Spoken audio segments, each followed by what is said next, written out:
Salut tout le monde, bienvenue dans cette nouvelle vidéo sur la chaîne Summer Team. Aujourd'hui, je vous retrouve pour vous parler d'un lieu, un nouveau lieu que certainement vous ne connaissez pas. Pour moi, je le résume juste au port 25 qui se trouve sur la côte ouest de Manhattan. Et sur cette côte, donc vous avez le port 25, ce sont en fait donc le port 25, le port 30, le port 45, voilà, il y a plusieurs types de ports. Le port 45 est très connu également, mais le port 25 en fait c'est un port qui longe une sorte de grand parc qui vous amène jusqu'au World Trade Center. Je ne sais plus vraiment le nom de ce parc ni de cette zone en fait qui vous fait amener jusqu'au World Trade Center, mais je sais qu'il a un nom assez spécifique, mais je le connais que depuis aujourd'hui donc je ne me rappelle pas. Moi personnellement j'y vais très régulièrement, quasiment tous les soirs après mon stage, puisque c'est à peine à 10 minutes à pied de mon lieu de travail. J'y vais, je me pose dans l'herbe et puis je lis et j'attends en fait le coucher du soleil. Parce que vous avez un coucher de soleil juste magnifique. Le port 25 c'est un lieu très nouveau qui a été créé il y a à peine plus de 10 ans. Donc c'est un lieu très nouveau dans New York. Puisque si vous vous souvenez bien, les deux tours, donc les tours jumelles, après l'attentat se sont effondrées, il fallait bien faire quelque chose justement de tous ces déchets.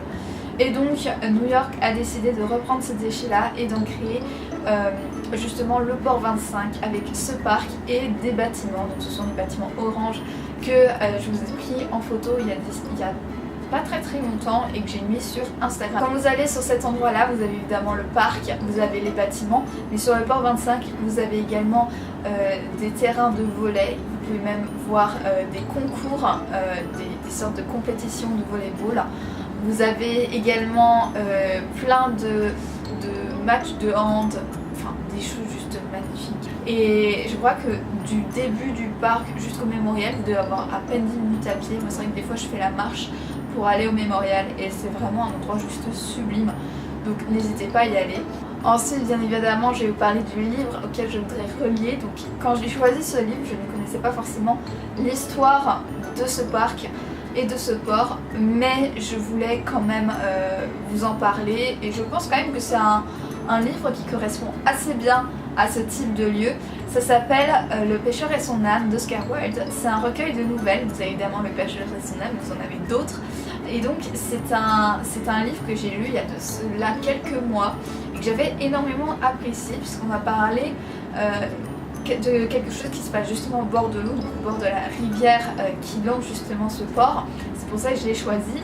Où on va suivre justement un pêcheur qui va tomber amoureux d'une sirène et qui va vouloir se marier avec elle, sauf que la sirène a dit que de toute manière elle n'allait pas se marier avec un homme parce que les hommes ont une âme et les sirènes non.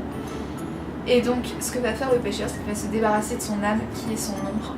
Et donc l'un et l'autre vont vivre chacun leur vie à part et tous les ans ils vont se retrouver pour voir comment vont l'un et l'autre. L'âme va devenir une saleté, ça on peut le dire, tandis que l'homme lui va essayer de vivre son grand amour mais sans son âme c'est plutôt compliqué. Ils vont commencer à se détester et ça va devenir vraiment une grosse catastrophe.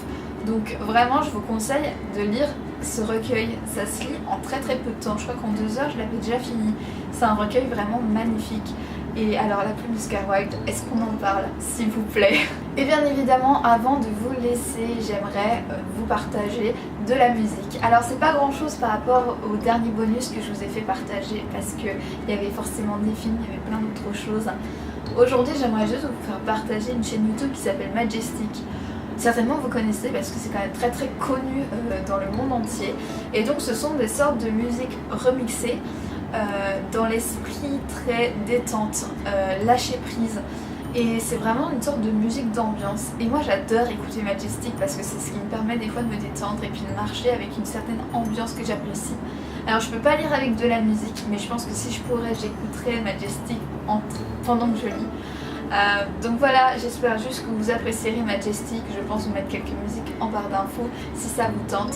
Sur ce, je vous fais d'énormes bisous. J'espère que vous écouterez cette musique, que si vous venez à New York, vous irez sur le port que je vous ai indiqué et ce parc pour aller ensuite au mémorial et que vous lirez ce magnifique livre en attendant d'y aller. Sur ce, je vous fais d'énormes bisous et à très bientôt. Bye.